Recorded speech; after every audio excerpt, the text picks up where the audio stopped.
early on, we had one of my longtime mentors kind of gave me this piece of advice when we were already at that point. We were cash flow positive. We had revenue. We could be a nice little sustainable small company. And his point was, he said, just keep in mind, right? Like, if you're actually successful, others will copy, right? Like, that's bound to happen.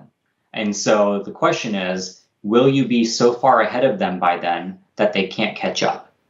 Otherwise, somebody else will get the idea of raising some capital and going just a little bit faster, and they'll catch up and overtake you. And then your small little business that you care so much about your employees and your team and all that stuff, you're putting them in jeopardy by not going that route. And so at the time, we'd raised a little bit of capital. But then with this international expansion, that was kind of the second signal, is we started to see that there was some interest in what we were doing. All these huge companies talking about digital transformation and automation of the supply chain, all that stuff. And I was like, all these people are talking about this. Someone else is going to read between the lines and say, I can create a product for this too. And so that was kind of my thinking to say, well, we need to add some fuel to this fire, right? Like, we know we have something that works. We have a superior product. We have a message that resonates with customers. We have a team that's in place. Now we got to be able to take that more broadly and faster. It does you no good if, like your mentor described, you get trampled on because someone just